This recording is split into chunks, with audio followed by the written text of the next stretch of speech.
लगाइ चाहिँ म चाहिँ अब पहिलोचोटि हामी बस चढ्न जाँदैछु जापानमा आएर बसको एक्सपिरियन्स नि गरिदिउँ कस्तो हुन्छ है। अब यहाँ लाइन चाहिँ यस्तो मजाले बस्नुपर्ने चाहिँ कि हारमा त ठेला नि ठेल हुन्छ यो त उहाँ सबैजना लाइनमा हुनुहुन्छ लाइनमा कस्तो ज्ञानी भएर बस्नु भएको सबैजना। यहाँ त अब आउँछ नि ल हर्न नै बजाएको छ अहिले पहिलोचोटि हर्न बजाएको छु नि मैले जापानमा आएर कतै हर्न बजाइदिएर बुझाउने गाडी नम्बर गाडी लाइफमा चाहिँ मैले फर्स्ट टाइम बसमा सबै गर्दैछु है मलाई लास्ट पछि हामी चाहिँ अब केही पनि होइन पार पर्यो भने पहिला हामी पहिला चढ्ने त्यही मात्र रहेछ यहाँ त गाइस आफूले कहाँनिर रोक्ने हो त्यहाँ चाहिँ ट्याक्क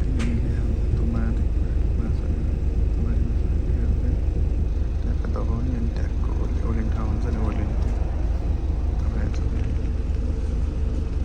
फाइनली हामी ओर्लिने ठाउँ आइपुगेछौँ है ओर्लिन्छौँ अरू मान्छेहरू ओर्लिन्छ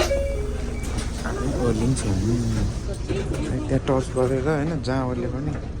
अब यस्तो रेस्पेक्ट हुन्छ अगाडि दिन्छ हामी पनि ओर्ल्यौँ है बस चाहिँ यहाँबाट यहाँ जाने हुन्छ अनि हामी चाहिँ अब पुलिस स्टेसन छिर्छौँ होइन पुलिस स्टेसनमा चाहिँ अस्तिको तनाव दिएर आज दिँदैन होला म त बाहिर बस्छु होला त यार